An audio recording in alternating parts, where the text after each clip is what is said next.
Corporate సంస్థల దగ్గరకు వచ్చినప్పుడు మ్యూజిక్ పరంగానో లేకపోతే లీగల్ ఇష్యూస్ అనేవి చాలా రెగ్యులర్ గా వస్తాయి. అది వాళ్ళ వరకు వెళ్తాయో లేదో కూడా తెలియదు. వాళ్ళ లాయర్స్ ఉంటారు, వాళ్ళ టీమ్ ఆఫ్ లాయర్స్ అంతా కూడా వీటిని డీల్ చేస్తూ ఉంటారు. వాళ్ళకి అది కామన్ సార్. కానీ మన ఊర్లో ఏంటంటే ఒక మర్డర్ చేయాలి లేదా ఒక పెద్ద దొంగతనం చేయాలి, ఒక దుమ్మి ఏదన్నా పెద్ద గొడవ అయితేనే పోలీసు లాయర్ మా ఇంటిలోకి వస్తారు సార్, లేకపోతే రారు. మా పల్లెటూరులోకి ఇది వచ్చిందని నేనేం తప్పు చేసాము, ఏమన్నా మర్డర్ చేసామా లేకపోతే తిట్టామా, ఏం చేయలేదు కదా, ఏం చేయలేదు కాబట్టి వాళ్ళు పంపించారు. ఇది రెండు సార్. రెండోది పబ్లిసిస్ట్ ఏందని చెప్పేసాను. ఇప్పుడు లాయర్ నోటీస్ నేను పంపించలేదు, వాళ్ళు ఫస్ట్ పంపించారు. గొడవ క్రియేట్ చేసింది వాళ్ళు. ఇప్పుడు వాళ్ళ తప్పు, నాది కాదు. ఇప్పుడు వాళ్ళకి నేను పోటీ అంటే నేను పోటీ కాదు సార్, నేను పెట్టుకోలేదు. నేను సినిమా రిలీజ్ చేసుకుని ఒకవేళ వెళ్తా ఉన్నా చిన్నగా, ఎప్పటి నుంచో చేసుకుని వస్తున్నాను. సెన్సార్ అయిపోయిన సంవత్సరాల తర్వాత వచ్చి సినిమా ఒక పక్కన రిలీజ్ చేసుకుని వెళ్తా ఉన్నాను. వాళ్ళు కావాలని లాక్కున్నారు సార్ నన్ను, వాళ్ళు కావాలని గెలికారు. దీని గురించి నేను మొన్న మీడియాలో మాట్లాడాను. ఏం మాట్లాడానంటే ఇది సందీప్ వంగ గారి ప్లాన్ అండి, ఆయన కావాలని పబ్లిసిటీ కోసం వాడుతున్నారని నన్ను. అంటే ఒక రైతులు ఎప్పటి నుంచో సినిమా చేస్తున్నాం కదా, మాకున్న ఈ దాన్ని ఇంకా స్ట్రగుల్ చేసి ఇలా మీడియాకి వాళ్ళు ప్లాన్ చేసి ఉంటారు ముందే, ఆయన ముందే ప్లాన్ చేస్తున్నారు. ఎందుకంటే వీళ్ళు ఊపిరి ధరకి ఎలాగైనా వెళ్తారు. ఇప్పుడు స్పిరిట్ అనేది ఇప్పుడు నా సినిమాకి ఎంత అవుతుందో వాళ్ళ సినిమాకి తక్కువ అవుతుందా సార్? ఎందుకు అవుతుంది? వాళ్ళ ప్రమోషన్ వదిలేయండి సార్, వాళ్ళకి ఏదో ఉంది అయిపోయింది. ఇప్పుడు నేను నా సినిమా కోసం పోరాడే దాంట్లో వాళ్ళ పేర్లు ఎన్నిసార్లు చెప్పించుంటా. ప్రభాస్ గారు, సందీప్ వంగ గారు, టీ సిరీస్ అని ఎన్నిసార్లు చెప్పించుంటా. టీ సిరీస్ అనేది ఊర్లలో ఎవరో తెలియదు సార్, పల్లెటూర్లలో ఎవరో తెలియదు సార్. చెప్తాను ఎందుకంటే నాకే మొదట తెలియదు సార్. టీ సిరీస్ వీళ్ళు ప్రొడ్యూస్ అనే విషయం నాకు కూడా తెలియదు, చాలా మంది తెలియదు. ఏ సందీప్ వంగ గారు సినిమా చేస్తున్నారు, ఇదే ఉంటది, వీళ్ళిద్దరి మీద వెళ్ళిపోద్ది. ఇప్పుడు ఎవరి ప్రాబ్లమ్ సార్? నాదే వాళ్ళదా, నాకు అదే ఇబ్బంది. నా ప్రమోషన్ వాళ్ళు తీసుకున్నట్టే కదా సార్. ఇప్పుడు ఇది ఓకే, మీరు చెప్పిందంతా చాలా క్లారిటీగా ఉంచారు. ఇప్పుడు ప్రతిదీ ఆన్ పేపర్ ఉంటది, ఏది మనం నోటితో మాట్లాడలేదు. ఇక్కడ మీరు అన్నట్టు ప్రతి సినిమా అనేది కూడా, సినిమా చూసే ఆడియన్స్ ఏంటంటే అది ఎంటర్టైన్మెంట్ ఫామ్. సినిమా 2 గంటలు ఉంది, 3 గంటలు ఉంది, కానీ దానికి ఒక ప్రీ ప్రొడక్షన్ ఉంటది. మనం పెట్టుకునే టైటిల్ దగ్గర నుంచి వాడే డైలాగ్స్ వరకు సెన్సార్ ఉంటది. అన్ని సెన్సార్ చేసిన తర్వాతే మీరు సినిమాని రిలీజ్ వరకు తీసుకెళ్ళగలరు. అండ్ ఫస్ట్ థింగ్ ఏంటంటే ప్రతి ఒక్క మీరు రాసుకున్న స్క్రిప్ట్ ని రిజిస్టర్ చేయించాలి, అండ్ మీరు పెట్టుకున్న టైటిల్ రిజిస్టర్ చేయించాలి.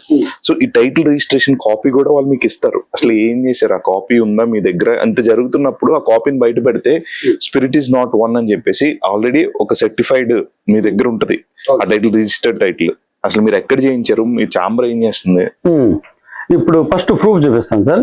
ఇంకోటి ఇప్పుడు కూడా ఇంకా నేను ఏమంటారు, సినిమా రిజిస్టర్ చేయలేదు, సెన్సర్ పెట్టాను చూడండి. అప్పుడు వాళ్ళు సెన్సర్ ఒక స్క్రిప్ట్ వాళ్ళు రాస్తారు, వేరే వాళ్ళు రాస్తారు, నేను కాదండి, వాళ్ళు వేరే వాళ్ళు రాయాలంటే అది వాళ్ళు రాయిచ్చారు కదా, అది రాయిచ్చారు అన్నమాట. ఇప్పుడు కూడా నేను కథ ఇదని రిజిస్టర్ చేయలేదు సార్. అంటే ఆ ప్రాసెస్ ఇప్పుడు తెలియదు ఫస్ట్ నాకు. మీరు అంటున్నారు కదా టైటిల్ చేయించుకున్నా, సెన్సర్ టైటిల్ కాబట్టి ఇప్పుడు సెన్సర్ కూడా సెన్సర్కి వెళ్ళొచ్చు అంతవరకు. ఈ కథని రిజిస్టర్ చేసుకునే విషయం ఇప్పుడు చేపించలేదు సార్. ఎక్కడ కథని ఇప్పుడు నాకు అదేమో చెప్తున్నా కదా మిడిల్లో మా కథ ఇదని చేపించలేదు. మీకు ఒక్కసారి ఏమైతే టైటిల్ అయితే తీసుకున్నానో అది ఒక్కసారి చూపిస్తుంది సార్. మీకు ఫస్ట్ ఇది నా టైటిల్ సార్. టైటిల్ది బ్యానర్ సంబంధించి ఆ రోజు నా సినిమాకి టైటిల్ ఇచ్చేటప్పుడు కొన్న ప్రెసిడెంట్ కానీ ఏఎం రత్న గారండి. ఓకే, మీరు ఆంధ్రప్రదేశ్ ఛాంబర్ లో మీరు రిజిస్ట్రేషన్ అనేది చేపించుకున్నాను. సో అంటే భూపాల్ ప్రసాద్ ప్రెసిడెంట్ గారు, మధుమోహన్ కృష్ణ గారు, ఓకే వాళ్ళు ప్రెసిడెంట్స్ ఉన్నారండి. ఫార్మర్ ప్రెసిడెంట్స్ అంటే ఏఎం రత్న గారు అన్నారే, కరెంట్ ప్రెసిడెంట్ ఏఎం రత్నం గారు. ఇప్పుడు ఆయన తెలుసు ఎట్లా తెలుసు అంటే 60 వేల వాళ్ళు సినిమాలు ఎలా చేశారు, కొన్ని సినిమా పేర్లు చెప్తారు వాళ్ళకు. ఈ సినిమా ప్రొడ్యూసర్ అంటే ఓహో అవునా అనుకున్నాం. Vice president.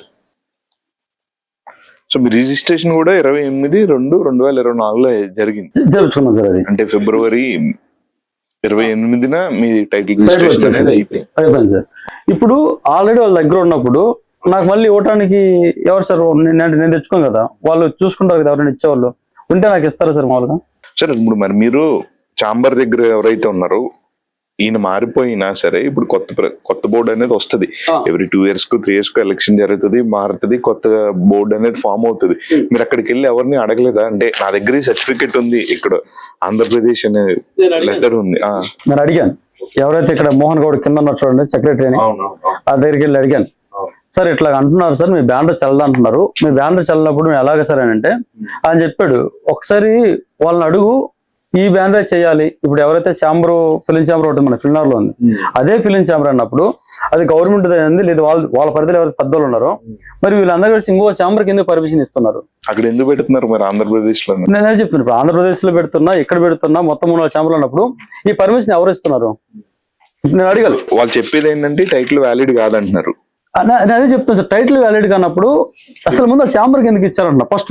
ఓకే, వాళ్ళ టైటిల్ వ్యాలిడ్ కాదు సార్, వాళ్ళంట పోనీలండి, వాళ్ళ ప్రాబ్లం మాట్లాడదాం. మళ్ళీ ఇప్పుడు సెన్సార్ వాళ్ళు అడగాలి కదా సార్, సెన్సార్ కూడా అయిపోయింది. సెన్సార్ వాళ్ళు ఈ టైటిల్ వ్యాలిడ్ కదమ్మా, ఈ బ్యానర్ వేస్ట్ అమ్మా, ఈ ఛాంబర్ వేస్ట్ అమ్మా, ఇక్కడ చేపిస్తే కాదు, నువ్వు మళ్ళీ తెలుగు మెంబర్కి వెళ్ళేసి ఏవైతే ఫిల్నార్ లో ఉందో దాని దగ్గర చేపించుకోరమ్మా అంటే వెళ్ళాను కదా. కంప్లీట్ సెన్సార్ అయిపోయింది, ఏ సర్టిఫికేట్ కూడా ఇచ్చారు. అండ్ సెన్సార్ అయిన డేట్ ఎప్పుడంటే 2024 సెప్టెంబర్ 30th మీది అయిపోయింది. అంతా రెడీ చేసుకుని ఇప్పుడు మరి సెన్సార్ వాళ్ళు ఎందుకు అడగలేదు? సెన్సార్ వాళ్ళు ఇప్పుడు ఆ మాట చెప్పొచ్చు కదా సార్. వాళ్ళు సెన్సార్ జరిగినప్పుడు మీకు ఎక్కడైనా స్పిరిట్ అనే టైటిల్ గురించి ఏమైనా కాన్ఫ్లిక్ట్ వచ్చిందండి? లేదు, అది నాకు సెన్సార్ అయిపోయిన తర్వాత వచ్చింది సార్. సెన్సార్ ప్రెస్ మీట్ పెట్టాం కదా, సెన్సార్ బోర్డు లో జరిగేటప్పుడు లేదు. ఎవ్వరు ఎక్కడ కూడా ఇది ఉంది, ఇది చెయ్యొద్దు, ఇది వేరే వాళ్ళని ఎవరు నాకు చెప్పలేదు. చెప్పుంటే ఈ రచ్చ చేసుకునేవాడు కాదు. ఈ ఎవరో తిట్టొచ్చో లేదో కానీ వీళ్ళందరితో కామెంట్స్ పెడుతున్నారు, ఆరాకొరా చూసేవాళ్ళు, వీళ్ళందరితో పనికి కామెంట్స్ పెట్టించుకునేవాడు కాదు. మాకు కొంచెం ఉంటది కదా సార్. ఇప్పుడు వాళ్ళకైతే ఏమంటారు, లైక్లకు వచ్చేస్తున్నారు తెలియదు. మీరు యాజ్ ఎ డైరెక్టర్ గా మీరు ఎన్ని తీసుకున్నా ఏం పెద్ద పర్లేదు మీ సినిమా గురించి. ఇక్కడ మనం తీసిన సినిమా నచ్చుద్ది. అండ్ మన పేరెంట్స్ ఇన్వాల్వ్ అయినప్పుడు చాలా సెన్సిబుల్ థింగ్. ఇప్పుడు ఆవిడ ఏజ్డ్, చాలా పెద్ద ఆవిడ తీసుకొచ్చి ఇలా ఛానల్స్ అన్ని తిప్పుతున్నారు అంటే నేను అనేది ఏంటంటే ఆవిడ మీద కూడా కామెంట్ పెడుతున్నారు కదా కింద నెగిటివ్ గా. వాళ్ళ మీద పెడుతున్నారు సార్, ఫస్ట్ వాళ్ళ మీద పెడతారు. ఈ ముసలానికి అవసరం, అవేళకి అవసరం, అవే పెడతారు. వాళ్ళ ఇంట్లో వాళ్ళ అమ్మగారు మరి అందుబాటులో ఉన్నారో లేరు అందరికి, కొంతమంది కొందరు వాళ్ళు అనకూడదు.